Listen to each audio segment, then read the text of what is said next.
The polar vortex plunged Canmore literally into the deep freeze this week. Temperatures dropped to -32°C on several mornings, with wind chills well below that. Under these harsh conditions, the athletes took extra precautions to protect themselves from the weather, while officials adjusted the schedule, eventually canceling Sunday sprints. When you look at the temperatures we have here, it's very unfortunate because we've had very good weather before, and of course next week's going to be nice, but we can't choose the weather. We need to protect the athletes, and if we run into conditions or if they worsen here, then it's possible that we may have to cancel a race. The IBU has been good this week, where they modified the courses and they put us on an easier course, like with the shorter individual, and then even the proposed sprint course with the double 2.5 kilometer loop, that helps a lot. Well, as a sports medicine physician, I would recommend that athletes make sure they have adequate clothing here, which means layering appropriately for the weather, making sure they protect their skin, and there's various modalities they can use for that. Well, I'm quite a warm person, so usually I just race in my race suit. So I just wore one layer of thicker long underwear and toque and a headband. So no changes in your gloves? Nope, had my bare finger out on the range.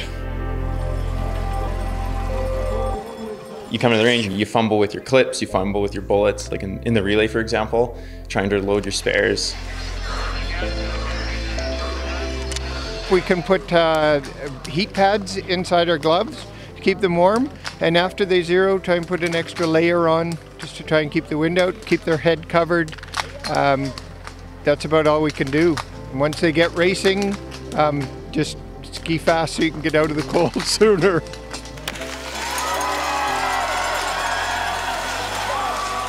In extreme cold conditions, it's a lot slower to ski, for sure. When it's like this, and the snow is also really, really dry, that makes it also really slow.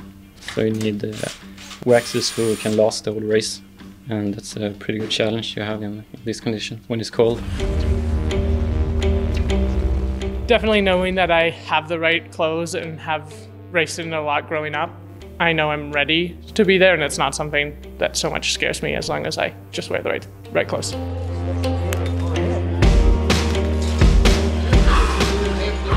It's mostly a mental game. Obviously, there's the physical element when you're racing in such cold weather that you need to have warm gloves, you need warm hats, and you need to be wearing enough layers.